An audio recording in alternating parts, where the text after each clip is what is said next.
এই জন্য মেরাজ নিয়ে আলোচনা করা উচিত। যখন বিশেষ করে রজব মাস আসে তখন আলোচনাটা করতে হয়।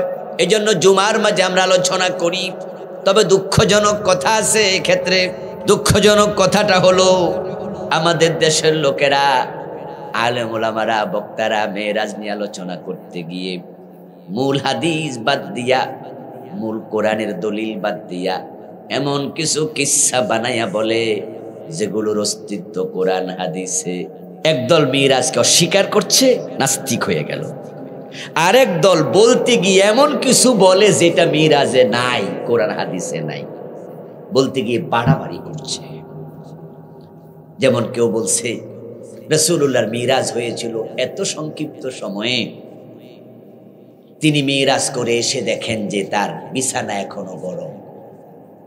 মিরাজ করে এসে তিনি দেখেন যে দরজার কড়া এখনো নড়তেছে। তিনি মিরাজ থেকে ফিরে এসে দেখেন যে উনি যে অজু করেছিলেন অজুর পানি এখনো গড়াচ্ছে। মুহাদ্দিসগণ বলছেন যে এই জাতীয় কোনো হাদিসের অস্তিত্ব নাই, বাড়াবাড়ি কথা। রাসূলুল্লাহ সাল্লাল্লাহু আলাইহি ওয়াসাল্লাম যখন মিরাজে গেলেন, জিবরিল আমিন সিদরাতুল মুনতাহায় গিয়ে রাসূলুল্লাহকে বলেছেন, ইয়া রাসূলুল্লাহ, উপরে আপনি এবার একা, আমি আর যেতে পারবো না। ওয়ালাউ তাকাদ্দামতু খাতওয়াতান লাহাতারিকান্না, যদি আমি আর এক কদম যাই আমি জ্বলে পুড়ে ছাই হয়ে যাব। এখন আপনি আর আপনার আল্লাহ, আমার রাসূল চলে গেছেন একা একা, এবং যাওয়ার সময় তিনি আরশে আজিমে যখন যান তখন জুতা পায়ে ছিল। উনি জুতা খুলতে চেয়েছিলেন, আল্লাহ নিষেধ করেছেন, বলেছেন আপনার জুতার ধুলির জন্য আমার আরশ অপেক্ষা করছে, ইত্যাদি ইত্যাদি। লাম ইয়াসবুত, কোনো সাব্যস্ত কোনো কিতাবে নাই। আমার বন্ধু আরো কত আজগবি কথা আমরা বানিয়েছি যেগুলোর সাথে মিরাজের কোনো সম্পর্কই নেই। ইসলাম হচ্ছে মুতাদিল একটি ধর্ম, মধ্যমপন্থী একটি ধর্ম। বাইনাল ইফরাতি ওয়াত তাফরিদ, সীমালঙ্ঘনকারীদের ধর্ম ইসলাম নয়। কেউ অস্বীকার করছে, আবার কেউ বাড়াবাড়ি পর্যায়ে চলে গেছে। আমরা সীমালঙ্ঘনও করব না, যা সাব্যস্ত অস্বীকারও করব না। এই জন্য মিরাজের সঠিক হাদিস, মিরাজের সঠিক আলোচনা আমাদের মুসলমানদের নজরে থাকা দরকার আছে না নাই? যেটা নাই সেটাও বলবো না, আর যেটা সাব্যস্ত তা অস্বীকার করব না। ঈমানদার আমরা আল্লাহর কথা, রাসূলের কথা বিনা প্রশ্নে বিশ্বাস করব। মিরাজ এক আশ্চর্য ঘটনা, যে নিয়ে আলোচনা চালাইলে পরবর্তী প্রজন্ম তারা অবিশ্বাসী এবং সন্দিহান হয়ে যেতে পারে। সেজন্য আমি মিরাজের মাসে আসলে কিছু আলোচনা করি, এবং মিরাজ নিয়ে আজ থেকে 14 বছর আগে আমি এই বইটা লিখছি। 2010-এ এটা ছাপানো হয়েছে। নাম দিয়েছি মিরাজ ও আধুনিক বিজ্ঞান। আমার লিখা মোট 8টি বই আছে, আলহামদুলিল্লাহ।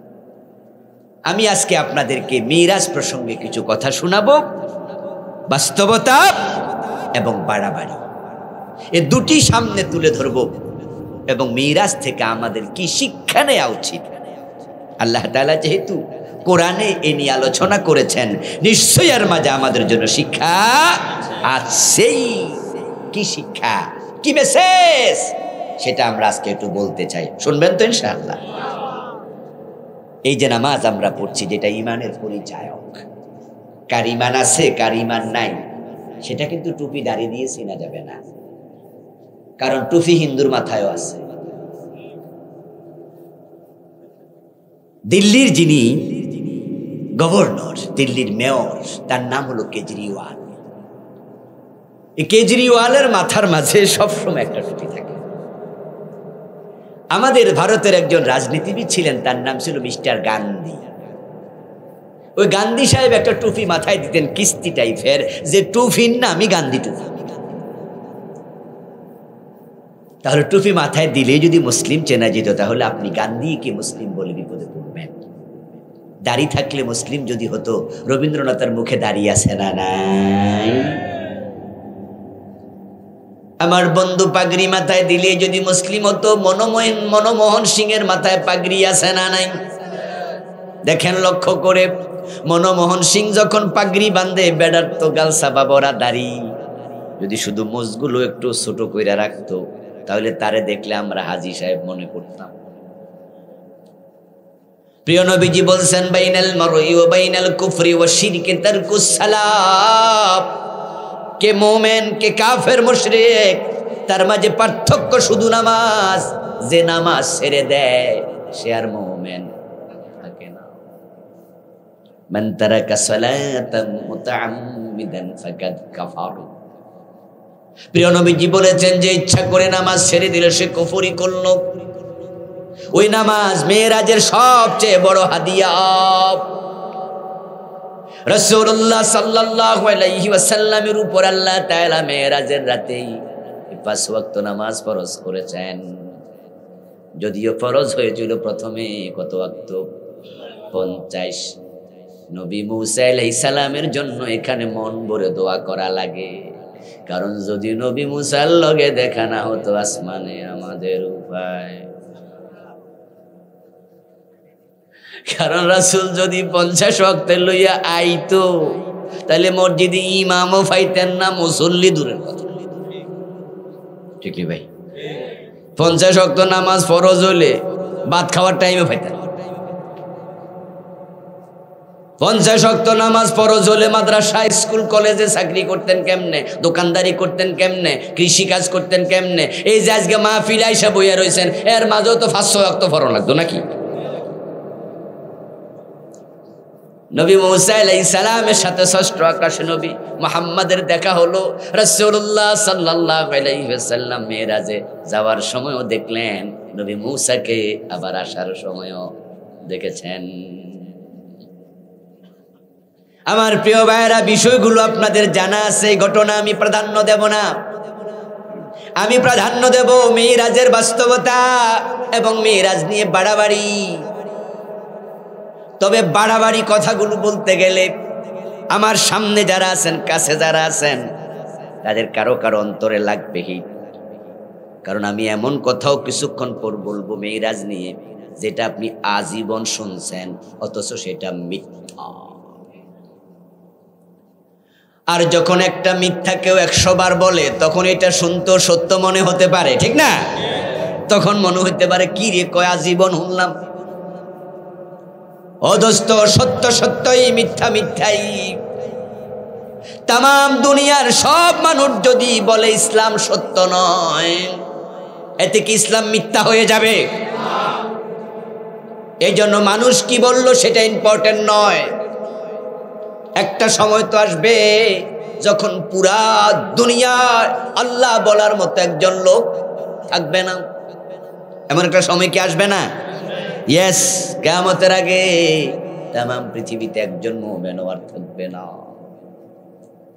قال رسول الله صلى الله عليه وسلم لا تقوم الساعة على أحد يقول الله الله। সত্য সত্যই, মিথ্যা মিথ্যাই। এখন আমি বলার পরে যদি আপনার লাগে কি শুনলাম আর উনি কি কইল, আজীবন হুজুররা কি ভুল কইছে, আমি তখন বলবো আমার কথার কোনো মূল্য নাই। আমি ছোট মানুষ, এজন্য আমার কথাকে দাম দেয়া দরকার নাই। কিন্তু যারা বড় বড় মুহাদ্দিস, গবেষক, তারা যদি বলে তাহলে একটু চিন্তা ভাবনা করা তো উচিত, ঠিক না? যারে উনি কইল অমুক, একটু ভাবিত। প্রথমে আসুন আমরা বলতে চাই মেরাজের বাস্তবতা। আল্লাহ পাক রব্বুল আলামিন রাসূলুল্লাহ সাল্লাল্লাহু আলাইহি ওয়াসাল্লামকে মসজিদ হারাম থেকে মসজিদ আকসা হয়ে আসমানে নিলেন, সিদরাতুল মুনতাহায় গেলেন, তারপর মাকামে শরীফ আকলাম পর্যন্ত হাদিসে পাওয়া যায়। রাসূলুল্লাহ সাল্লাল্লাহু আলাইহি ওয়াসাল্লাম এমন জায়গায় পৌঁছলেন যেখানে পৌঁছার পরে খুশখুশ কলমের কাগজে লেখার আওয়াজ রাসূলের কানে আসছে। প্রিয় নবীজি সাল্লাল্লাহু আলাইহি ওয়াসাল্লাম জিবরিল আমিনকে মাকামে শরীফে আকলামে প্রশ্ন করলেন, ও জিবরিল, কিসের আওয়াজ শুনতে পাচ্ছি? এটা সিদরাতুল মুনতাহার পরের ঘটনা। আমার এই বইতে আমি 41টা হাদিস আনছি। মেরাজ নিয়ে লেখার সময় আমি 4 বছর গবেষণা করেছি, তারপর লিখেছি। এই হাদিসের মাঝে রাসূলুল্লাহর এই বক্তব্য, ও জিবরিল কিসের আওয়াজ শুনছি? শরীফে আকলাম সিদরাতুল মুনতাহার পরে। অথচ আপনারা জানেন যে সিদরাতুল মুনতাহায় যাওয়ার পর রাসূলকে জিবরিল বলছে আমি আর যাইতে পারবো না, আমি চলে যাব। কেন চলে যাবেন? বলে এর উপরে গেলে আমি চলে যাব আল্লাহর তাজাল্লিতে। ও দোস্ত, অথচ আল্লাহর কোরআনে কি আছে? ওয়াতারাল মালাইকাতা হাফিনা মিন হাউলিল আরশ ইউসাব্বিহুনা বিহামদি রাব্বিহিম ইয়াহমিলু আরশা রাব্বিকা ফাওকাহুম ইয়াওমাইযিন সামানিয়া আল্লাযীনা ইয়াহমিলুনাল আরশা ওয়া মান হাওলাহু ইউসাব্বিহুনা বিহামদি রাব্বিহিম। জিবরিল বলতেছে আমি গেলে চলে যাব। অথচ আল্লাহ কোরআনে অনেকগুলো আয়াতে কয় আল্লাহর আরশ কিছু ফেরেশতার কাঁধের উপরে আছে এবং আল্লাহর আরশের চারপাশে ফেরেশতারা গোল হইয়া আল্লাহর তাসবিহ পড়তেছে। লাখ লাখ ফেরেশতা আছে, আয়াতের তাফসীরে পাওয়া যায়। ওই সমস্ত ফেরেশতাদেরকে বলা হয় কাদ্রিবিয়ুন, আদাদুহুম মিয়াতু আলফ সাফ, তাদের সংখ্যা হলো 1,00,000 কাতার। ওয়ালা ইয়াহসা আদাদুহুম, প্রতি কাতারে কতজন জানা যায় না। কোটি কোটি ফেরেশতা আল্লাহ বানাইছে, তারা আরশের চারপাশে দাঁড়ায়া তাসবিহ পড়ছে। আর 8 জন ফেরেশতার কাঁধে আল্লাহ তার আরশ রেখে দিয়েছেন। আরশ কাঁধে নিয়ে যে ফেরেশতা দাঁড়িয়ে আছেন, রাসূলুল্লাহ সাল্লাল্লাহু আলাইহি সাল্লাম বলেন তাদের নাম হলো আওয়াল। ওয়ালুন শব্দের বহুবচন। ওয়ালুন মানে বন্য ছাগল। আমাদের দেশে কিছু ছাগল আছে লম্বা লম্বা কান আছে, এদিরা আমরা কই রাম ছাগল, ঠিক না? নরমাল ছাগলের সাইজে একটু। জঙ্গলে কিছু ছাগল হয় যেগুলাকে বলা হয় ওয়াল, বহু বচন হলো আওয়াল। রাসূলুল্লাহ বলছেন আর জন ফেরেশতার কাঁধে আছে আল্লাহর আরশ, ওই ফেরেশতাদেরকে বলা হয় আওয়াল। এক একজন ফেরেশতা এত বড়, শুধু তাদের পায়ের খুর আসমান থেকে জমিন পরিমাণ উঁচু। ইয়াহমিলু আরশা রাব্বিকা, কোরআনের আয়াত, ও নবী তোমার রবের আরশ বহন করছে। ওয়া তারাল মালাইকাতা হাফিনা মিন হাউলিল আরশ, আপনি দেখুন আরশের চারপাশে ফেরেশতা গোল হয়ে আছে। যারা মক্কা শরীফে গেছেন তারা একটু জবাব দিয়েন, ওখানে আমরা যখন কাবার এখানে নামাজ পড়ি লাইন কি সোজা না গোল? কারণটা কি? কারণ যেহেতু কাবা আমাদের কিবলা, তাই কাবা সামনে থাকলে গোল হয়ে দাঁড়াতে হয়। আমার আল্লাহ আরশে আজিমের উপরে, তাই ফেরেশতারা চারপাশে গোল হয়ে তাসবিহ পড়ে। হাফিন, তারা গোল হয়ে তাসবিহ পড়তেছে। এবার আপনাদের কাছে আমার প্রশ্ন, ফেরেশতাদের লিডারের নাম হলো জিবরিল নাকি? বড় বড় ফেরেশতা কয়জন? আলেম ওলামা ভাইয়েরা কথা বলিয়েন, বড় বড় ফেরেশতা কয়জন? মিকাইল, ইসরাফিল, আজরাইল, আরেকজনের নাম কি? এই 4 জনের মাঝে লিডার কে? এই জন্য তিনি হচ্ছে হামিলুল ওয়াহি, তিনি ওহী নাজিলকারী, ওহী বহনকারী। নবীদের সাথে জিবরিলের সম্পর্ক। জিবরিল হলেন ফেরেশতাদের নেতা, যাকে বলে রুহুল আমিন। এখন জিবরিল বলতেছে আমি আর 1 কদম গেলে জ্বলে যাব, তো যারা আরশ কান্দে নিয়ে খাড়ায় রয়েছে হেরা জ্বলে না কেন? কথা কিন্তু বুঝছেন? এবং আরশের চারপাশে যে ফেরেশতারা দাঁড়িয়ে আছে, আল্লাযীনা ইয়াহমিলুনাল আরশা ইউসাব্বিহুনা বিহামদি রাব্বিহিম, যারা আল্লাহর আরশ বহনকারী তারা তাসবিহ পড়ছে। লিখো ফেরেশতারা মানুষের তাকদীর লিখে, ও রাসূল এই আওয়াজ আপনার কানে আসছে। আল্লাহ বলে আমি আমার রাসূলকে আমার মালাকুত জাবারুত দেখানোর জন্য নিলাম। লিনুরিয়াহু মিন আয়াতিনা, আমার নিদর্শন আমি তাকে দেখাতে চাই। সব দেখালেন, জান্নাত দেখালেন, জাহান্নাম দেখালেন, দেখায়া রাসূলুল্লাহকে আবার রাতের বেলায় পাঠায়া দিলেন।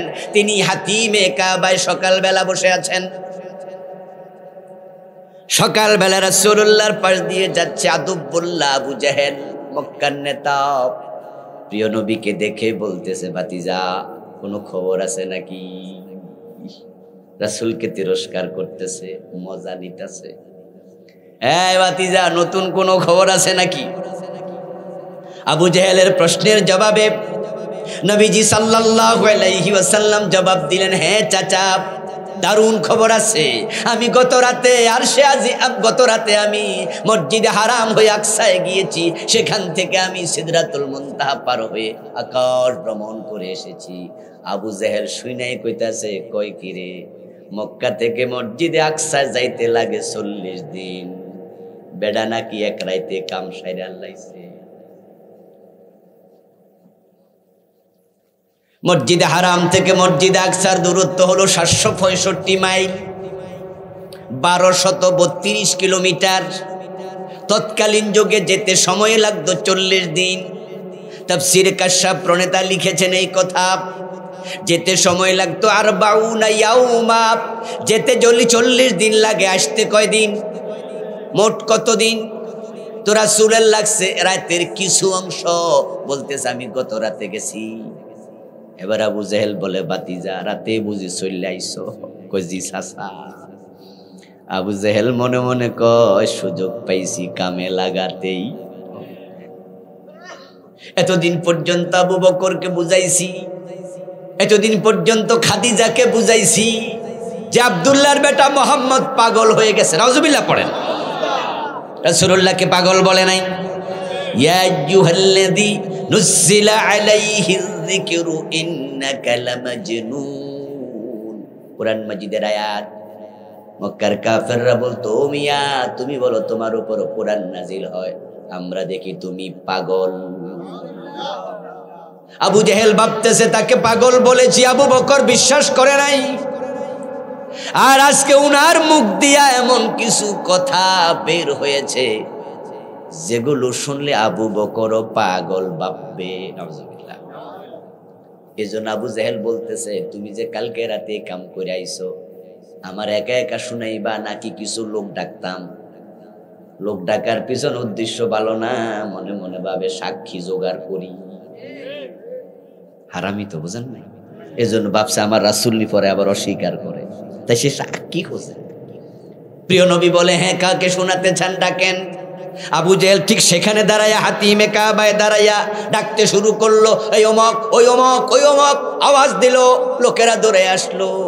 আসার পরে এবার বলতেছে, ভাতিজা সবাই সামনে একটু বলো। আমার রাসূল তখন মিরাজের আলোচনা শুরু করলেন। সবাই বলেন সুবহানাল্লাহ। প্রিয় নবীজি সাল্লাল্লাহু আলাইহি ওয়াসাল্লাম এবার মিরাজের কথা বলতে শুরু করেছেন। রাতের বেলায় আমি ঘুমিয়েছিলাম উম্মে হানির ঘরে। সময় ছিল ওয়াক্তুল আতামা, ইশারের নামাজের টাইম। মাগরিবের বেশ কিছুক্ষণ পরে, তখন ইশারের নামাজ ফরজ হয় নাই। ওই টাইমে রাসূল একটা নামাজ পড়তেন 2 রাকাত, ওটার নাম ছিল সালাতুল আতামা। 2 রাকাত নামাজ পড়ে তিনি ঘুমাতেন। বলেন সেদিনও আমি 2 রাকাত নামাজ পড়ে আমার স্বাস্থ্য বোন উম্মে হানির ঘরে ঘুমাইছি। আনা বাইনান নাউমি ওয়াল ইয়াকযা, আমি ছিলাম ঘুম এবং সজাগের মাঝামাঝি, যেটাকে বলে তন্দ্রা। ঘুমও লাগে নাই ভালো কইরা, আবার সজাগও নাই, এর মাঝামাঝি। এর মাঝে দেখলাম জিবরিল আমিন এসেছেন 2 জন ফেরেশতাকে সাথে নিয়ে। এসে আমাকে 3 জন মিলে ধরলেন। তারপর আমাকে পাজাকোলা ধরে করে তুলে একবারে হাতিম যেখানে আমি এখন আছি দাঁড়ানো, আপনারাও দেখতেছেন, আবু জাহেলও সেখানে, বলে আমাকে এখানে এসে শোয়ালেন। নিয়ে এসে শোয়াইয়া তারপর আমার এখান থেকে টেনে একবারে নাভি পর্যন্ত কেটে ফেলেছে। তারপরে আমার কলব বের করেছে, তারপরে জমজমের পানি এনে একটা স্বর্ণের পাত্রে রেখে আমার কলবটাকে পুরা সুন্দর কইরা ধৌত করেছে। সুবহানাল্লাহ। আমার কলবটা পরিষ্কার করে আমার কলবটা আবার আগের জায়গায় রেখে তারপর জিবরিল আমিন হাত দিয়া মুছা দিছে। তখন আমার বুকে আবার জোড়া লেগে গেছে। Open heart surgery. আমাদের দেশে হার্টের সমস্যা হইলে খুলালা না, শুনছেন নি আপনারা? একবার ভুরা কাইটালা দেখবেন যেখান থেকে ওপেন হার্ট সার্জারি হলো। আল্লাহর হাবিব যখন এগুলো বলা শুরু করলেন যে তারপরে এসেছে বোরাক, সেখান থেকে আমি রওনা দিয়া মসজিদে আকসা, সেখান থেকে আসমানের দিকে। এবার লোকেরা সহ্য করে না, আসমান লাগবো না, এখানে আগে থামো। যেখানে যাইতে 40 দিন, আসতে 40 দিন, তুমি এক রাতে কেমনে গেলে? হাততালি দেয়া শুরু করলো। হাসতে হাসতে শেষ। কেউ কেউ আক্ষেপে নিজের চুল ছিঁড়তে শুরু করলো, কেউ গায়ের জামা টাইনা ছিঁড়া শুরু করলো। বলে পাগল হইছে পাগল। একজন বলতেছে আবু বকরকে ডাক। আবু বকরকে ডাকতে গেল একজন দৌড়ায়া, ও আবু বকর চলো, তোমার নবী কি বলে নিজের কানে শোনো। আবু বকর সিদ্দিক বললেন, আমার রাসূল কি বলে? তুমি নিজে শুনিও, আমি কমু না, হালকা বানাবো না। আবু বকর আসলেন, দেখেন অসংখ্য মানুষ হাতিমে কাবায় দাঁড়ানো, ভিড় ঠেলে ভিতরে ঢুকলেন। ঢুকে আবু বকর সিদ্দিক রাসূলুল্লাহকে সালাম দিয়া প্রশ্ন করেন, ইয়া রাসূলুল্লাহি আইনা কুনতাল লাইলা ইলতামাসতুকা ফি মাকানিকা ওয়া লাম আজিদকা। ও রাসূল, গত রাতে কোথায় ছিলেন? আপনি যে যে জায়গায় থাকার সম্ভাবনা আছে আমি তো খুঁজে দেখেছি, কোথাও আপনাকে খুঁজেই পেলাম না। সুবহানাল্লাহ পড়বেন না? কাফেররা তো একজন আর একজনের দিকে চাওয়া শুরু করছে, কিরে মুহাম্মদ ইবনে আব্দুল্লাহ কয় কালকে মক্কায় ছিল না। আবার আবু বকরও আইয়া কথা নাই বার্তা নাই, কহেরে বলে খুঁজা পাইছে না। এখন তো কথা দুজনেরটা মিল্লা যাইতেছে। আল্লাহর হাবিব জবাব দেন, আবু বকর তুমি গত রাতে আমাকে কেমনে পাবে? আমি তো আল্লাহর মেরাজে গিয়েছি। আমার সাথে আল্লাহ তাআলা চমৎকার এক আচরণ করেছেন, যেটা অভাবনীয়। এমন ঘটনা আল্লাহ ঘটাইছে যেটা আল্লাহর কোন নবীর জীবনে আর ঘটে নাই। আবু বকর সিদ্দিক যখন কথাটা শুনতেছেন, আবু জাহেলরা মনে মনে ভাবতেছে এই বুঝি কইব, কেমনে সম্ভব? অসম্ভব, অঙ্কের হিসাব মিলাবে। কিন্তু না, আল্লাহর হাবিব যখন বর্ণনা করলেন, আবু বকর সিদ্দিক সাথে সাথে বললেন, সাদাকতা ইয়া রাসূলুল্লাহ, হে রাসূল আপনি যা বলেন সব সত্য, আপনি ঠিক বলেছেন, ঠিক। কাফেররা তো আশ্চর্য হলো, আবু বকর তুমি এটা কি বললা, কেমনে ঠিক? আবু বকর সিদ্দিক বলে, আমি তো তোমাদের মতো নই। মেরাজের ব্যাপারে আমাদের আবু বকরের মতো হওয়া লাগবে। মেরাজ এমন এক ঘটনা যেটা কোনোদিন অঙ্কের হিসাবে মিলানো যাবেই না। কেমনে মিলাবেন? বিজ্ঞানীরা তো মেরাজ দূরের কথা, আসমানই স্বীকার করে না। বিজ্ঞানীরা বলে মহা আকাশ, এটার নাম দিয়েছে স্পেস। আমেরিকাতে মহাকাশ গবেষণার যে সমস্ত উপাত্ত তথ্যগুলো আছে, নীল আর্মস্ট্রং থেকে শুরু করে তাদের যে গায়ের পোশাক, তাদের যে নবযান, এগুলোর অংশ যা দুনিয়ায় ফিরাইয়া আনছে এবং নতুন নতুন নবযান যেগুলো পাঠাচ্ছে, এগুলোর জন্য তার একটা মিউজিয়াম বানাইছে ওয়াশিংটন ডিসিতে। এটার নাম দিয়েছে স্পেস মিউজিয়াম। আমিও সেটা ঢুকেছি, 2021-এ আমি গিয়েছিলাম। গত অগাস্টও গিয়েছিলাম একবার, 22 দিন ছিলাম। নাসার সে গবেষণাগারে আমি ঢুকেছি। সেখানে তাদের পোশাকগুলো, তাদের হেলমেটগুলো সব আছে। ওরা নাম দিছে স্পেস মিউজিয়াম। মহাকাশ না, মহাশূন্য। তারা আকাশ স্বীকারই করে না, ওরা আকাশ খুঁজে পায়নি, বরং তারা বলে যে আকাশে এমন কিছু তারকা আছে যে তারকা দূরত্বের কারণে তার আলো এখনো পৃথিবীতে আসে। তাদের ধারণা পৃথিবীর বয়স 1000 কোটি বছরের বেশি।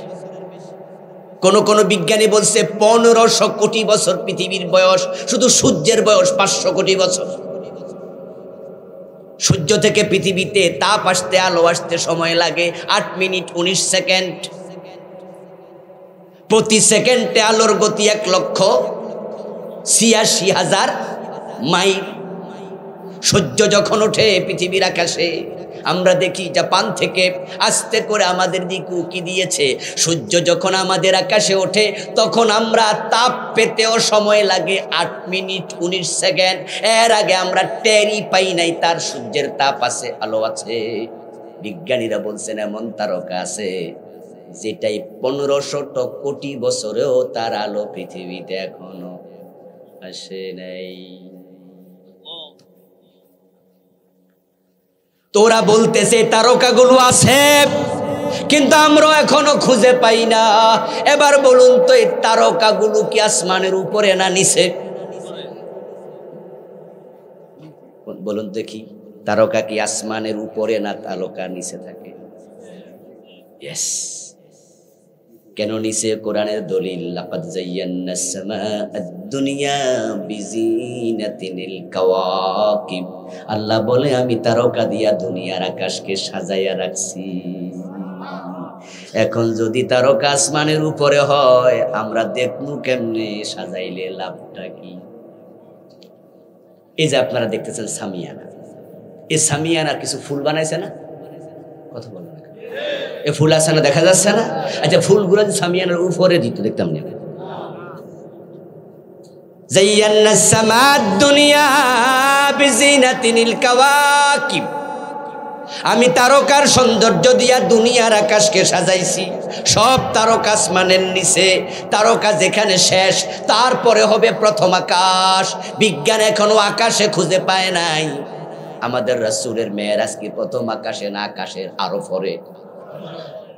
আমরা বলি আকাশ আছে কয়টা? কোরআনে আসেনি তো, বিজ্ঞান তো একটাই খুঁজে পায় নাই। ধরে নেন আজ থেকে 100 বছর পরে ধাক্কায় মাক্কায় একটা খুঁজা পাইল, তো পরেরটার খবর কি? কিয়ামত পর্যন্ত বিজ্ঞান আকাশ দ্বিতীয়টা খুঁজে পাবে না। এই জন্য অঙ্কের হিসাব মিলানো যাবে না। আবু বকরের মতো মেয়েরা শুনে বিশ্বাস করিতেই, তবে হ্যাঁ, গবেষণা জায়েজ। গবেষণা আমি করব একটু পরে আপনাদের সামনে। শোনার ধৈর্য আছে তো? গবেষণা জায়েজ এবং বিজ্ঞানীরাই বলবে এই মেয়েরাজ সম্ভব। তাদের থিওরি দিয়ে আমরা প্রমাণ করব ইনশাআল্লাহ। কিন্তু বিশ্বাস হবে আগে, গবেষণা হবে পরে। কারণ আকাশে রাসূল গিয়েছেন, আবু বকর সিদ্দিক শুনে বলে ঠিক। লোকেরা জিজ্ঞাসা করলো কেমনে ঠিক? আবু বকর জবাব দেন, মিয়ারা শোনো, আমি তো আমার নবীর মুখে শুনেছি আল্লাহ আছে, কোনোদিন দেখি নাই, না দেখে বিশ্বাস করেছি। উনি বলেছেন ফেরেশতা আছে, না দেখে বিশ্বাস করেছি। উনি বলেছেন জান্নাত জাহান্নাম আছে, না দেখে বিশ্বাস করেছি। উনি বলেছেন মেরাজে গিয়েছেন, প্রশ্ন করব কেন, এটাও তাই বিশ্বাস করেছি।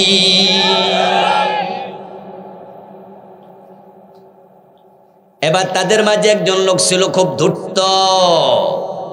ধূর্ত এবং চালাক, এই দুইটা শব্দের মাঝে পার্থক্য আছে। চালাক ইংরেজিতে বলে ক্লেভার, আর ধূর্তকে বলে কানি। যেটা হয় শিয়ালের চালাকি, এটাকে বলে ধূর্তামি। আর যেটা হয় জ্ঞানের সাথে চালাকি, সেটাকে আমরা বলি চালাক মানুষ, সচেতন মানুষ। তাদের মাঝে একটা লোক ছিল, তার নাম ছিল মুতঈম ইবনে আদি।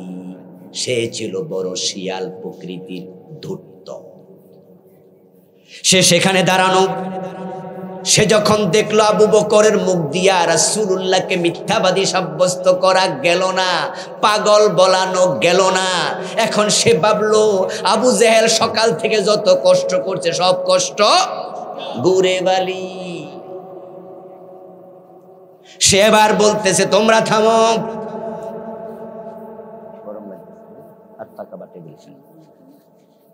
তোমরা থামো, যেহেতু আব্দুল্লাহর বেটা মুহাম্মদ সাল্লাল্লাহু আলাইহি ওয়াসাল্লাম বলতেছে গত রাতে মসজিদ আকসায় গেছে, তাহলে তার সাথে আমি একটু কথাবার্তা বলতে চাই, আমাকে একটু সুযোগ দাও। সবাই থেমে গেল, কারণ তারা জানতো এই লোকের ভিতরে জিলাপির ফেঁস আছে। এমন ফেঁসে ফেলাইব আবু বকর ছুটতে পারবে না। এবার সবাই থেমে গেল। মুতিম ইবনে আদি রাসূলুল্লাহর দিকে তাকায় বলছে, আব্দুল্লাহর বেটা মুহাম্মদ, তুমি বলছো গত রাতে মসজিদ আকসায় গেছো। নবীজি সাল্লাল্লাহু আলাইহি সাল্লাম বলেন, হ্যাঁ চাচা গেছি। কথা হলে তোমার তো এলেম তাজা, কালকে রাতে তো সব দেখেছো। জি চাচা, আমরাও তো মসজিদ আকসায় গেছি, হয়তো কেউ 6 মাস আগে, কেউ 1 বছর আগে, কেউ 2 বছর আগে। আচ্ছা তুমি বলো তো মসজিদ আকসার দরজা জানালা কয়টা? এই হারামি এমন প্রশ্ন করলো, সে বোঝে যে এই উত্তর দিতে। আচ্ছা বলেন তো, এটা একটা প্রশ্ন হইল। এই যে আজকের মাহফিলে আপনারা আইছেন, এই মাহফিলে বাঁশ আছে কয়টা? কে কইতে পারবে? আমরা কি বাঁশ গুনতে আইছি? আচ্ছা, এই প্রশ্ন যদি কালকে সকালে আমারে কেউ করে যে হুজুর কালকে রাতে কইছিলেন, আমি বললাম যে গত রাতে তো আমি গেছি। আপনাদের গ্রামের নাম কি? ইসাপুরা, লাকসাম থানা না? লালমাই। ও যদি চ্যালেঞ্জ করে বলে যে না কালকে রাতে আপনি যান নাই, আমি যদি বলি আমি গেছি, এই যে দেখো মিয়া আমার এখানে পোস্টারও আছে, এ যদি কয় যে তাহলে বলেন তো ফ্যান্ডেলে লাইট আছিল? এখন আমি যদি উত্তরে বলি যে ভাই লাইট কয়টা আমার তুই জানি না, আর হে যদি হাততালি দিয়া কয় আপনি জানে নাই, কেমনে জানবেন? এটা আমার উপরে জুলুম হবে না? আমি কি লাইট গুনতে আইছি? এই জাতীয় প্রশ্ন যে করে আসলে তার মনটা ভালো না। কিছু মানুষ আছে বক্রদিল, আছে না? দেখবেন যে ভালো কথার মাঝে ফেস ধরে, এটা কিন্তু ভালো না, এমন হবেন না। কিছু লোক আছে আপনি তার সাথে চলতে পারবেন না, মজাই পাবেন না, সে ভালো কথার ভিতরে ফেস ধরে। মনে হয় যেন জন্মগত ভাবেই কলমটা একটু বাঁকা। কথায় কথায় বউয়ের দোষ ধরে, এমন হাজব্যান্ড আছে না নাই? জোরে হাঁটলো দোষ, আস্তে হাঁটলো দোষ। বৌমার দোষ ধরার জন্য শাশুড়ি সারাক্ষণ তাকায়া থাকে, এমন শাশুড়িও আছে না নাই? এগুলো ভালো শাশুড়ি, ভালো হাজব্যান্ডের লক্ষণ না। মানুষকেও আফু আম্মান জালামাক, ইসলামের শিক্ষা হলো যদি কেউ জুলুমও করে তারে ক্ষমা করো।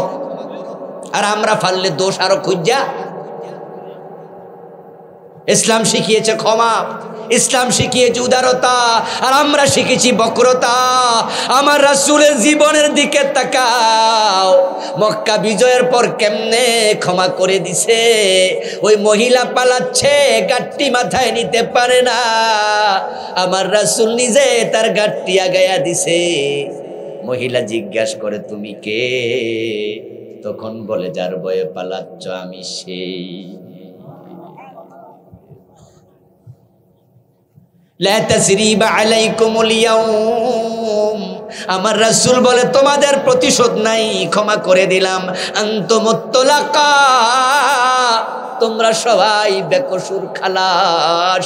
আমাকে দেশ থেকে বাধ্য করেছো, আমাকে হত্যার জন্য তলোয়ার হাতে নিয়েছো, আমার মাথা কাটতে পারলে 100 লালন পুরস্কার ঘোষণা করেছো, কিন্তু আমি আব্দুল্লাহর বেটা মুহাম্মদ নবী রাসূলুল্লাহ সবাইকে ক্ষমা করে দিলাম।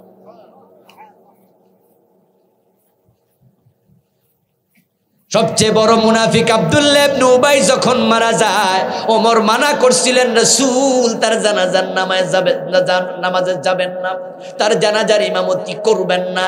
রাসূলুল্লাহ সাল্লাল্লাহু আলাইহি সাল্লাম ফারুক আজম ওমর রাদিয়াল্লাহু তাআলা আনহুর কথা বাইলোশান করে বললেন আমি তাকে ক্ষমা করে দিয়েছি, এবং নিজের গায়ের জামাটা পর্যন্ত খুলে দিয়েছেন আব্দুল্লাহ ইবনে উবাইকে পেছায়া কবরে রাখার জন্য।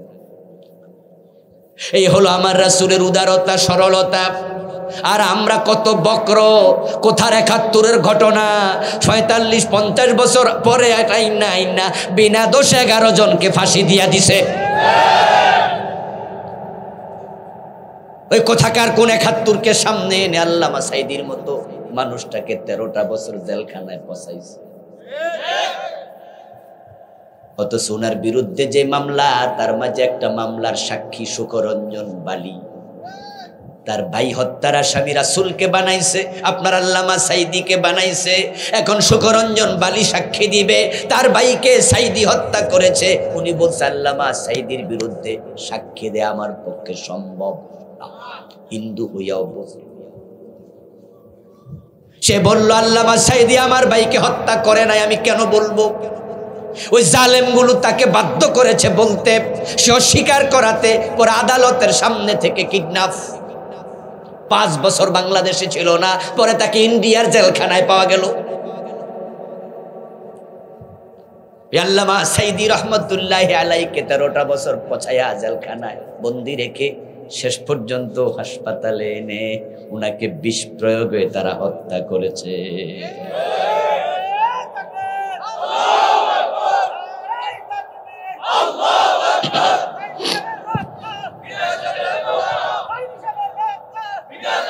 আমার প্রিয় ভাইয়েরা, 2 জন মন্ত্রী সোনার মানুষ আমরা পেয়েছিলাম, যাদেরকে গোল্ড মেডেল পুরস্কার দেওয়া উচিত ছিল, যারা 5টা বছর মন্ত্রিত্ব করেছেন 3 মন্ত্রণালয়ে, কৃষি মন্ত্রণালয়, শিল্প মন্ত্রণালয়, আর একটা ছিল সমাজ কল্যাণ মন্ত্রণালয়। তারা 2 জনে 1 টাকা চুরি করে নাই, কোনো রিপোর্ট নাই। ফখরুদ্দিন মঈনুদ্দিন সরকার কত বড় বড় বোয়াল মাছ, কাতল মাছ ধরলো, সাবেক 2 প্রধানমন্ত্রীকে ধরলো, কত বড় বড় চোর ধরলো, কিন্তু তাদের 2 জনের মন্ত্রণালয়ে 1 টাকার দুর্নীতি পায় নাই। দরকার ছিল মানুষগুলাকে পুরস্কৃত করা, কিন্তু জালেমেরা তাদেরকে পুরস্কার তো দেয় নাই। এই সোনার মানুষগুলোকে তারা ফাঁসিয়ে ঝুলিয়ে হত্যা করেছে, ফাঁসিতে এই সোনার মানুষগুলোকে তারা ফাঁসিয়ে ঝুলিয়ে হত্যা করেছে, ফাঁসিতে মসজিদে যখন আলোচনা করলেন তখন আল্লাহ নিজে শুরু করলেন সুবহান শব্দ দিয়ে, সুবহানাল্লাযী আসরা বিআবদিহি, যিনি আল্লাহ পুত পবিত্র, তিনি তার গোলামকে রাতের বেলায় সফর করাইছে। সুবহান শব্দ দিয়ে আল্লাহ বুঝালেন যে এমন এক ঘটনা যেটার কোনো কুল কিনারা তোমরা খুঁজে পাবে না। আবু বকর সিদ্দিক শুনে বলেছেন সত্য, আমরাও তাই বলবো। তবে এবার বিজ্ঞান কি বলে শুনে। রাত 11:15 বেজে গেছে, বিজ্ঞানের দিকে একটু চলে যাই। বিজ্ঞান কি বলছে শুনেন। হযরত মুসা ইব্রাহিম আলাইহিস সালাম একদিন আল্লাহ তাআলাকে বললেন যে আল্লাহ, আপনি তো সকল মৃতকে জীবিত করবেন। আল্লাহ বলে হ্যাঁ, তো রব্বি আরিনি কাইফা তুহিল মাউতা, আমি ইব্রাহিম দেখতে চাই আপনি কিভাবে মৃতকে জীবিত করেন। এটার নাম গবেষণা। ইব্রাহিম যখন বললেন আমি দেখতে চাই, আল্লাহ সাথে সাথে প্রশ্ন করলেন আওয়ালাম তুমিন, এই ইব্রাহিম, আমি যে মৃতকে জীবিত করতে পারি এটা বুঝি তোমার ঈমান নাই, বিশ্বাস নাই? তুমি কি বিশ্বাস করো না? খেয়াল করেন, তাহলে গবেষণা করার আগে ঈমান শর্ত। কালা বালা ওয়ালাকিন লিয়াতমাইন্না কলবি, ইব্রাহিম নবী জবাব দেয় আল্লাহ আমি বিশ্বাস করি, তবে চোখে দেখে আমার অন্তরটাকে তৃপ্ত করতে চাই। রাসূলুল্লাহর মেরাজ বিজ্ঞান যদি বলে ঠিক তাহলে বলবো ঠিক, বিজ্ঞান যদি বলে ঠিক না তাহলে বলবো ঠিক না। এটা ঈমানদারের আলামত না। বিজ্ঞান সবকিছু খুঁজে পাবে না, তবে হ্যাঁ আমরা বিজ্ঞান দিয়ে গবেষণা করে দেখবো বিজ্ঞান কি বলে। আমরা আগে ঈমান, আগে বিশ্বাস করব মেরাজ হয়েছে, কোনো সন্দেহ নাই। আমার প্রিয় ভাইয়েরা বলুন তো, এই যে তারা শর্ত, তারা একটি সেলের সামনে দাঁড় করালো, বলল যে অক্সিজেন ছাড়া কেমনে গেল। আপনাদেরকে আমি প্রশ্ন করতে চাই, নবী ইব্রাহিম আগুনের ভিতরে কয়দিন ছিলেন? 40 দিন। আচ্ছা, আগুনের ভিতরে কি বাতাস ঢুকতে পারে? তো বাতাস নাই, তো অক্সিজেন নাই, সেখানে বাঁচলেন কেমনে 40 দিন? ইউনূস আলাইহিস সালাম মাছের পেটে কতদিন ছিলেন? তাও 40 দিন। মাছ কি পানির উপরে ছিল না পানির নিচে? তো পানির নিচে অক্সিজেন ঢুকলো কেমনে? ইব্রাহিম আলাইহিস সালাম 40 দিন আগুনের ভিতরে থেকে যখন তিনি বের হলেন, ইন্নান নার লাম ইয়াহরিক মিনহু ইল্লা ওয়াসাকাহু। তাফসীর ইবনে কাসির প্রণেতা লিখেন, কুলনা ইয়া নারু কুনি, আয়াতের ব্যাখ্যায় ইব্রাহিম আলাইহিস সালামের গায়ের পশম আগুনে স্পর্শ করে নাই। উনাকে হাত পা বেঁধে আগুনে ফেলা হয়েছিল, আগুন শুধু তার হাত পায়ের রশি খেয়েছে, উনাকে খুলে দিয়েছে। তিনি একবার আরামের সাথে 40 দিন ছিলেন। যখন তিনি বের হলেন, পরবর্তী জীবনে লম্বা হায়াত তিনি পেয়েছেন। উনার হায়াত ছিল মোট 250 বছর, 175 বছর। দীর্ঘজীবী নবী ইব্রাহিম আলাইহিস সালাম, তিনি তার জীবনের শেষ দিকে তার নাতিপুতির সাথে যখন জীবনের গল্প শোনাতেন, কারগুজারি পেশ করতেন, তখন ইব্রাহিম নবী বলতেন, আমার জীবনে সবচেয়ে বেশি নেয়ামত যা পেয়েছি, যত নেয়ামত ভোগ করেছি, সবচেয়ে বেশি নেয়ামত নমরুদের আগুনের ভিতরে পেয়েছি। খুব আয়েশি জীবন সেখানে 40 দিন আমি কাটাইছি। অক্সিজেন সাপ্লাই দেওয়ার জন্য তোদের মতো মাস্ক লাগে না, বোতলও লাগে না। ইউনূস আলাইহিস সালাম মাছের পেটে 40 দিন, ফালতাকামাহুল হুত ওয়া হুয়া মুলিম। মাছ উনাকে গিলে ফেলেছিল, যেমন আমরা লজেন্স গিলে ফেলি। ফালাউলা আন্নাহু কানা মিনাল মুসাব্বিহিন লালাবিসা ফি বাতনিহি ইলা ইয়াউমি ইউবআসুন। তিনি মাছের পেটে গিয়ে বলেছেন, লা ইলাহা ইল্লা আনতা সুবহানাকা ইন্নী কুনতু মিনাজ জালিমিন। আল্লাহকে তাসবিহ পড়ার কারণে আমি মাছের পেট থেকে বের করে দিয়েছি। এই 40 দিন পানির নিচে অক্সিজেন ছাড়া বাঁচাইছে কে? আমার প্রিয় ভাইয়েরা, মানুষ মায়ের পেটে থাকে 9 মাস 10 দিন, কিছু প্লাস কিছু মাইনাস, কমও হতে পারে বেশিও হতে পারে। নরমাল সাধারণভাবে 9 মাস 10 দিন, যদিও বাংলাদেশে বলে 10 মাস 10 দিন, এটা বিজ্ঞানের দৃষ্টিতে ঠিক নয়। 9 মাস 10 দিন মায়ের পেটে সন্তান থাকবে, 10 ডেজ প্লাস 10 ডেজ মাইনাস, কম বেশি হবে।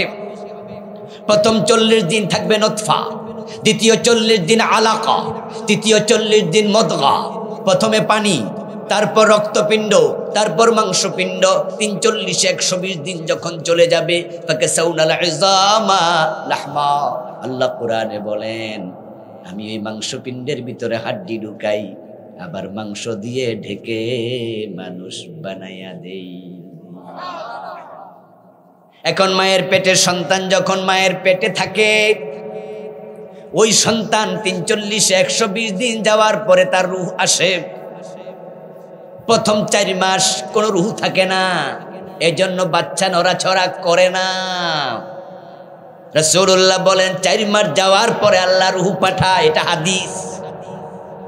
ওই রূহ যখন বাচ্চার দেখে আসলো, এখন রূহ আসার পরে বাচ্চা মরা না, জীবিত। এখন জীবিত বাচ্চা মায়ের পেটে থাকে কেমনে? ডাক্তারদেরকে জিজ্ঞাসা করবেন, মায়ের পেটে পানির মাঝে বাচ্চা ভাসতে থাকে। এত বেশি পানি থাকে, ওই পানির মাঝে বাচ্চা ভাসে, যার কারণে মা হাঁটা চলা করে, মাও ব্যথা পায় না, বাচ্চাও পায় না, পানির মাঝে জাম্প করে। এখন বাচ্চা যে জীবিত, মায়ের পেটে নাকে পানি, মুখে পানি, পুরা বডিতে পানি। এখনো জীবিত বাচ্চা পেটের ভিতর অক্সিজেনের বোতল নিয়ে বাসে নাকি? সেখানে বাসায় কে? তো হিরনা নাক পানির ভিতরে ডুবা, তো অক্সিজেন ঢুকলো কেমন? আমার রাসূল মেরাজে গেছে, তোমাদের সহ্য হয় না, তোমরা কো যে পারবো না, অক্সিজেনের বোতল কই? তো বাচ্চা বাঁচলো কেমনে? কেউ কেউ বলবে, হুজুর বাচ্চার সাথে তো মায়ের একটা সম্পর্ক আছে, নাভি দিয়ে, আসেনি? নাভি কাটা লাগে না? হ্যাঁ না কয় না কেন ভাইয়েরা? নাভি কাটা লাগেনি? কয় যে হুজুর, মা যদি নিঃশ্বাস নেয়, এমন হতে পারে মায়ের নাভি দিয়া বেড়ার ফ্যাডের ভিতরে ঢুকে নিঃশ্বাস। অতি যুক্তিবাদী, আপনার কথা আমি মেনে নিলাম যে নাভি দিয়া নিঃশ্বাস নেয়, অক্সিজেন ঢোকে, মেনে নিলাম, যদিও এটা ঠিক নয়। বরং আল্লাহ তাআলা অক্সিজেন ছাড়া বাঁচানোর ক্ষমতা তার, তিনি তাই করেন। যেমন ইব্রাহিমকে করেছেন, নবী ইউনূসকে করেছেন, মায়ের পেটের বাচ্চাকেও তাই করেন। ও প্রিয় ভাইয়েরা, মুরগির ডিম থেকে যখন মুরগির বাচ্চা হয়, তখন বাচ্চাটা ফোটার একদিন আগে কানের কাছে ডিম নেবেন, দেখবেন ডিমের ভিতরে বাচ্চার আওয়াজ পাওয়া যায়। কি জীবনে দেখছেন না এরকম? আচ্ছা, ওই বাচ্চা ডিমের কোন জায়গা দিয়ে ঢুকলো? নিঃশ্বাস নেয়া, বাতাস। কি ডিমে কোনো ছিদ্র বিদ্র আছে নাকি? তো বাতাস ঢুকছে কেমনে? এটা বাঁচলো কেমনে? সুতরাং আল্লাহ তাআলা রাসূলকে মেরাজে নিছে কে? সবাই কথা বলুন, কে নিয়েছে? সুবহানাল্লাযী আসরা বিআবদিহি, আল্লাহ কয় আমি নিছি। সুবহানাল্লাহ পড়েন। বারাকনা হাওলাহু, আমি রাস্তা বরকতময় করেছি। আগুন কেমনে পার হইল সেটা তোমাদের কথা। আজকের বিজ্ঞান বলতেছে পানিতে ডুব দিল গা ভিজে না, এমন পোশাক আছে যেটা বিজ্ঞানীরা বানাইছে। পোশাকের নাম ওয়াটার প্রুফ, ঠিক নেই? আপনারা কিন্তু ওয়াটার প্রুফ পোশাক পরে কিছু হুন্ডা মোটরসাইকেল চালায়, লোক আছে না, মোটরসাইকেল চালাইতেছে, ওয়াটার প্রুফ পোশাক খুলে লাইছে, জামা কিন্তু ভিজে না। আগুনের ভিতরে ঢোকার জন্য ফায়ার প্রুফ পোশাক আছে। নরমাল আগুন তাকে পুড়তে পারবে না, আগুনে ডুববে, বেরিয়ে যাবে ফায়ার প্রুফ পোশাক পরে। আমার আল্লাহ তার রাসূলকে এই সূর্যের আলো পার করার জন্য এর চেয়ে উত্তম পোশাক দেওয়ার ক্ষমতা আল্লাহর আছে না নাই? ও দোস্ত, তারা বলে গ্র্যাভিটেশন ফোর্স কেমনে পার হবে? আরে দোস্ত, গ্র্যাভিটেশন ফোর্স যে পার হওয়া যায়, বিজ্ঞানের একটা শাখার নাম হলো এসকেপ ভেলোসিটি। কি নাম? শিক্ষিত ভাইয়েরা শিখেন, একটু বোঝেন। Escape, ESCAP, escape velocity. Bangla যার অংশের নাম হলো মুক্তি গতি। বিজ্ঞান বলছে যদি কোনো যান, কোনো বাহন এমন গতি সম্পন্ন হয় যেটা প্রতি সেকেন্ডে 8 মাইল যেতে পারবে, ঘন্টায় হবে 25,000 মাইল, তাহলে পৃথিবীর মধ্যাকর্ষণ শক্তি তাকে ধরে রাখতে পারবে না।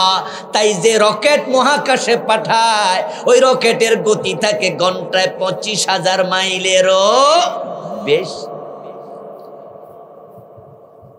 ওই গতিতে তারা মহাকাশে নবযান পাঠায়, যেগুলো মঙ্গল গ্রহ থেকে ছবি তুলে তুলে পৃথিবীতে পাঠায়, বিভিন্ন জায়গায় বিভিন্ন গ্রহে যায়। বিজ্ঞানী আবিষ্কার করলো আজকের রকেট, গতি দিয়েছে প্রতি সেকেন্ডে 8 মাইল প্লাস। এবার বলুন তো, আমার রাসূল যেই যানে করে, যেই বাহনে করে গেছে, এটার নাম ছিল কি? বুরাক। ফাউতিতু বিল বুরাক ওয়া হুয়া দাব্বাতুন আবিয়াদ ফাওকাল হিমার দুনাল বাগল। রাসূলুল্লাহ বলছে, আমাকে সাদা বোরাক নামক একটি প্রাণী এনে তার উপর তোলা হলো। ওই বোরাক শব্দের অর্থ হলো বিদ্যুৎ, বারকুন থেকে এসেছে। প্রিয় নবীজি বলছেন তার গতি ছিল, তার চোখে সে যতটুকু দেখতে পায় এক পলকে ততটুকু যেতে পারে। সুবহানাল্লাহ পড়ে। আমার প্রিয় ভাইয়েরা, এখান থেকে সূর্যকে কি আমরা দেখতে পাই না? আচ্ছা, সূর্যের চেয়ে দূরে আছে এমন তারকাকে আমরা দেখি না? দেখি, আমরা রাতের আকাশে আমরা দেখি। মাঝে মাঝে দিনের বেলাও দেখবেন এমন কিছু তারকা আকাশে আছে যেগুলো সূর্যের বিপরীত দিকে কিছু কিছু মাঝে মাঝে দেখা যায়। ওই তারকাগুলো সূর্যের চেয়ে কোটি কোটি গুণ বড়, শুধু দূরত্বের কারণে ছোট দেখা যায়, ছোট না। এই বিশাল আকাশের দূরের তারকা আমরা দেখতে পাই, ঠিক ওই বুরাক তার চোখ দিয়ে যতটুকু দেখতো 1 লাখ দূরে যেত। তো তার গতি কত? বারকুন মানে বিদ্যুৎ, বুরাক তার আরো আরো আরো গতি সম্পন্ন প্রাণী। তাফসীরে কাশফ প্রণেতা লিখেছেন, কাসরাতুল মাবানি তাদুল্লু আলা কাসরাতিল মাআনি। যখন শব্দের ব্যাপকতা বেড়ে যাবে, অর্থের ব্যাপকতা বেড়ে যাবে। নরমালি বিদ্যুতের গতি 1,86,000 মাইল, বিজ্ঞান বলছে প্রতি সেকেন্ডে। সেটা যখন বোরাক হয়, একটা আলিফ বেড়ে যায়, তখন তার গতি বেড়ে গিয়েছে আরো বেশি। 8 মাইল গতি হলে মধ্যাকর্ষণ শক্তি ধরে রাখতে পারে না। আর বিদ্যুতের গতি যদি হয় 1,86,000 মাইল, ওদের কিসের মধ্যাকর্ষণ শক্তি? সবটা পাড়ি দিয়ে রাসূল চলে গেছে। আল্লাহর নবী সাল্লাল্লাহু আলাইহি ওয়াসাল্লাম মেরাজে গেলেন। এখন কখন গেলেন সেটা আমি বলেছি, হাদিসে পাওয়া যায় সালাতুল আতামা। ফিরে আসলেন কখন? রাসূল বলে আতাইতু মাক্কাতা কাবলা সুবহি। হাদিস। আবু বকর প্রশ্ন করছেন আইনা কুনতা লাইলা? আমি হাদিসে নিচে বইতে, রাসূল বলতেছেন আতাইতু মাক্কাতা কাবলা সুবহি, আমি সুবহে সাদেকের আগে ফিরে এসেছি। কিন্তু আমাদের দেশের লোকেরা কি বলে যে আয়েশা দেখে যে বিছানা এখনো গরম, অথচ রাসূল বলছেন না, আমি আতামার টাইমে গিয়েছি, সুবহে সাদেকের আগে এসেছি। সুতরাং আন্দাজে কথা বলা যাবে না। প্রিয় নবী সাল্লাল্লাহু আলাইহি ওয়াসাল্লাম আরশে আজিমে গেলেন, জুতা পায়ে ছিল। দেখুন তো এই বিষয়ে আলেমদের বক্তব্য কি। বিশ্ববিখ্যাত মুহাদ্দিস আল্লামা মুহাম্মদ ইবনে আব্দুল বাকি জারকানি রাহিমাহুল্লাহ, উনার লেখা আল মাওয়াহিব আল লাদুনিয়া, এই বইয়ের ব্যাখ্যা শারহুল মাওয়াহিব গ্রন্থে আল্লামা রাজি কাসবিনী রাহিমাহুল্লাহ বলছেন, লাম ইয়ারিদ ফি হাদিসিন সহিহিন ওয়ালা হাসানিন ওয়ালা দাঈফিন আন্নাহু কাদ জাওয়াজা সিদরাতুল মুনতাহা। রাসূলুল্লাহ সিদরাতুল মুনতাহা পার হয়েছেন এমন কোন সহিহ হাদিস নাই, হাসান হাদিস নাই, যঈফ হাদিস নাই, বাল যুকিরা ফিহা আন্নাহা ইনতাহা ইলা মুস্তাওয়া সামিআ ফিহি শরীফাল আকলাম ফাকাত। তবে একটি হাদিস আছে, তিনি সিদরাতুল মুনতাহা পার হয়ে শরীফে আকলাম পর্যন্ত গিয়েছেন। ওয়ামান যাকারা, যদি কেউ বলে আন্নাহু জাওয়াজা যালিকা, তিনি শরীফে আকলামের পরেও আরো গেছে, ফাআলাইহিল বায়ান, তাকে তার দলিল দিতে হবে, বর্ণনা দিতে হবে। ওয়া আন্না লাহু বিহি, উনি বলে সেটা কোথায় পাবে?